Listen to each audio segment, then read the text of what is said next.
Hello friends, मैं विकास आनंद आपके अपने स्टडी चैनल लक्ष्य अकेडमी में एक बार फिर से आप सभी का स्वागत करता हूं। कॉमर्स की one of the most important 1000 MCQs जो कि 90% प्लस स्कोर के लिए हमारी स्पेशल सीरीज चल रही है, जो कि आपके 2020 और 2021 में होने वाले आपके जितने भी एग्जाम है, चाहे वो नेट हो, जेआरएफ हो, पीजीटी हो या फिर किसी भी स्टेट का अकाउंटेंट का एग्जाम हो, उन सभी के लिए काफी बेनिफिट है। अभी तक हम लोगों ने इसके टोटल 71 पार्ट किए हुए हैं, जिसमें अभी तक टोटल जो क्वेश्चन किए हुए हैं वो 575 किए हुए हैं। ठीक है, प्लस एडिशनल इन्फॉर्मेशन तो आप सभी को पता ही है, मैं सभी में देता ही हूँ, इसमें कोई किंतु परंतु वाली बात नहीं है। और साथ ही साथ आज हम लोग डिस्कस करेंगे 72 नंबर की पार्ट को। तो चलिए फटाफट क्लास को शुरू किया जाए। और जिन्होंने अभी तक चैनल सब्सक्राइब नहीं किया है, वीडियोस को शेयर नहीं करते हो, लाइक नहीं करते हो, फटाफट करना स्टार्ट कर दो यार। अभी नहीं करोगे तो कब करोगे। चलो, जब इतनी अच्छी कंटेंट दे रहा हूँ, इतनी अच्छी क्वालिटी ऑफ एजुकेशन दे रहा हूँ, तो शेयर करना बनता है ना। चलिए शेयर कीजिए, तब तक क्लास को शुरू किया जाए। चलिए पहला क्वेश्चन देखते हैं। Which one of the following is not an example of Hertzberg hygiene factor? हमें बताना है कि हर्जबर्ग ने टू फैक्टर थ्योरी बहुत फेमस है, आप सभी को पता है। एक होती है हाइजीन फैक्टर और दूसरी होती है मोटिवेशन फैक्टर। तो यहाँ पर क्वेश्चन पूछा जा रहा है, जो हाइजीन फैक्टर है उसके हिसाब से जो हमारा यहाँ चार ऑप्शन दिए हुए हैं, इनमें से कौन सा पार्ट नहीं होगा। अगेन नहीं वाले क्वेश्चन। हाइजीन फैक्टर होता क्या है? हाइजीन फैक्टर बेसिकली उस फैक्टर को कहा जाता है जिसके होने से आप मोटिवेट नहीं होते हैं, लेकिन जिसके ना होने से आप डीमोटिवेट जरूर होते हैं। इसके लिए मैंने एक नहीं हजार एग्जांपल्स ऑलरेडी दिए हुए हैं। तो हर्जबर्ग की जो हमने पूरी क्लासेस ली हुई थी, जिसमें दोनों फैक्टर्स कौन कौन से इंक्लूड होते हैं, कौन से नहीं होते हैं, पूरी डिस्कस किया था। नहीं देखा है तो जाके जरूर देख लीजिएगा, काफी इंपॉर्टेंट है आप सभी के लिए। फिलहाल चूज कीजिए इसमें कौन सा इसका राइट आंसर होगा। देखिए, इसका राइट आंसर होगा हमारा ऑप्शन नंबर ए, एडवांसमेंट। ठीक है ना। बेसिकली क्या होता है हाइजीन फैक्टर में, ये कहा गया है साफ साफ कि जिसके होने से हमें क्या मिलने वाली नहीं है, मोटिवेशन नहीं होने वाली है। तो बेसिकली तो ये सभी चीजें हाइजीन फैक्टर का पार्ट है, बट एडवांसमेंट हमारा हाइजीन फैक्टर का पार्ट नहीं है। इंटरपर्सनल रिलेशनशिप ये होना चाहिए, ये हाइजीन फैक्टर। मतलब अगर इंटरपर्सनल ना हो तो आप जाहिर सी बात है प्रॉपरली काम नहीं कर पाओगे, तो ये होना चाहिए। इससे आप मोटिवेट नहीं होगे लेकिन काम अच्छे से करोगे। जॉब सिक्योरिटी, जॉब सिक्योरिटी होने से आप अगेन काम अच्छे से करोगे, अदरवाइज आप जॉब में ध्यान नहीं दोगे। Work condition, again work condition भी जरूरी है आपके काम करने के तरीके के लिए। तो ये तीनों फैक्टर कहीं ना कहीं हाइजीन फैक्टर के पार्ट हैं, बट एडवांसमेंट जो है वो हमारा नहीं आता है। क्लियर है ये चीज है। ऑलरेडी हम लोगों ने इसके पूरी के पूरी हर्जबर्ग की फैक्टर्स की पूरी वीडियो कवर की हुई है। या अगर नहीं मिलता है तो सर्च कीजिए Herzberg two factor theory by लक्ष्य अकेडमी या बाय विकास आनंद। ठीक है, आपको डायरेक्टली मिल जाएगा। चलिए अगेन देखते हैं नेक्स्ट क्वेश्चन हमारा। Which of the following two forms of collective bargaining were identified by Chamberlain and Kohn?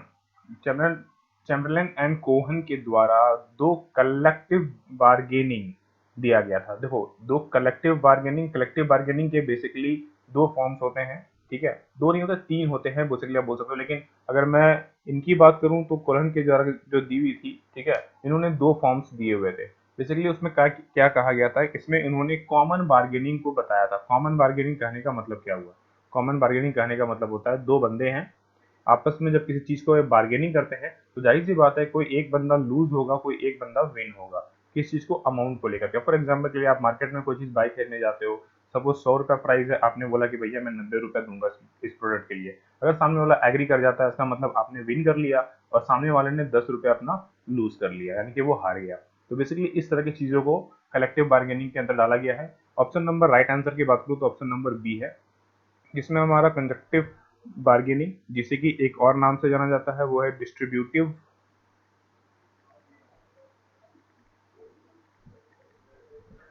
Bargaining और cooperative bargaining. Cooperative bargaining basically organization के बीच में होता है। अगर मैं इसकी बात करूं तो ये होता है हमारा एक एम्प्लॉय के बीच में और कंपनी के बीच में।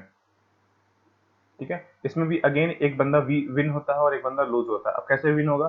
सपोज इस एम्प्लॉय ने क्या कहा कि मैं अगर आपके पास जॉब करूंगा तो मुझे 25,000 रुपए की सैलरी चाहिए। कंपनी ने बोला कि नहीं, मैं 20,000 दे सकता हूँ, उससे ज्यादा नहीं दूंगा।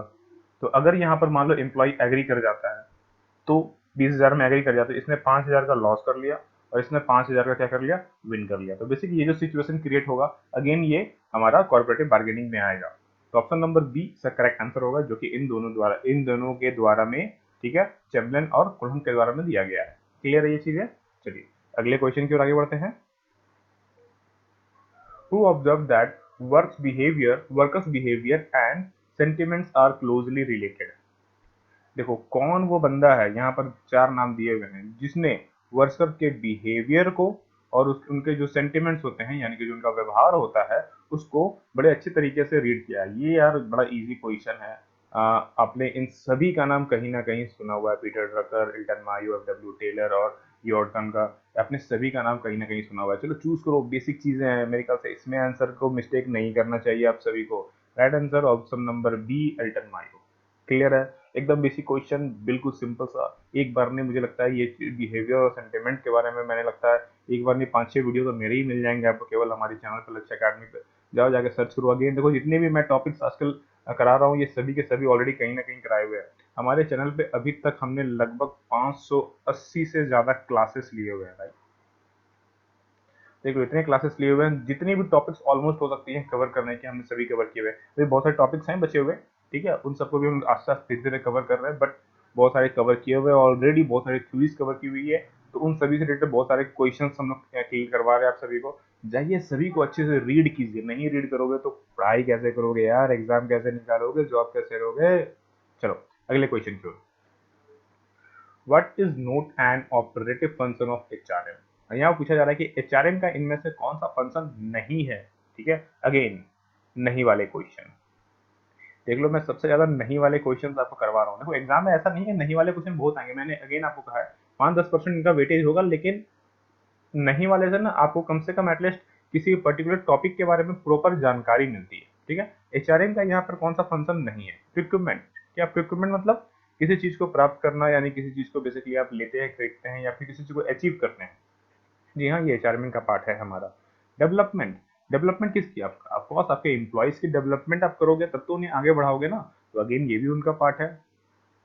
इंटीग्रेशन, इंटीग्रेशन भी जरूरी है भैया, इंटीग्रेशन नहीं करोगे तो एम्प्लॉय कैसे आगे काम करेगा। ऑर्गेनाइजिंग, ये उसका हिस्सा नहीं है। अच्छा ये हिस्सा नहीं है तो ये किसका हिस्सा है। तो बेसिकली अगर मैं ऑर्गेनाइजिंग की बात करूं तो ये होता है हमारा, अगर मैं बेसिकली बोलूं तो ये होता है असाइनिंग टास्क, या फिर आप बोल सकते हो ग्रुपिंग।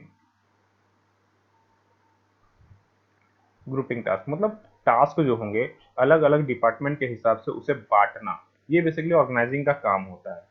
तो ये एचआरएम का हिस्सा नहीं है, बल्कि ये हमारा फंक्शन हो जाता है एक ऑर्गेनाइजेशन को किस तरह से काम करना चाहिए उसके फंक्शंस को। यहाँ पर भाई सेल्स डिपार्टमेंट काम करेगा, ये परचेस डिपार्टमेंट, ये एडवर्टीजमेंट डिपार्टमेंट, ये रॉ मटेरियल परचेस वाले, ये जो भी चीज ले लो, या फिर मान लो चलो ये मार्केटिंग वाला देख लेगा, ये मान लो कुछ और भी फंक्शन दे दो यार, कुछ भी बहुत सारे काम होते हैं, ठीक है ना, प्रोडक्शन संभाल लेगा। तो इस तरह के जो डिपार्टमेंट हो गए, इस तरह के जो पार्टीशन किए गए, अलग अलग टास्क को अलग अलग बांटे गए, ये ऑर्गेनाइजिंग के हिस्से में आता है। ठीक है ना, चलिए लास्ट क्वेश्चन की ओर आगे बढ़ा जाए। Relationship in marketing means, relationship marketing क्या होता है आपको ये बताना है। रिलेशनशिप मार्केटिंग, अच्छा रिलेशनशिप मार्केटिंग में आप किस चीज का रिलेशन के पीछे ध्यान दोगे।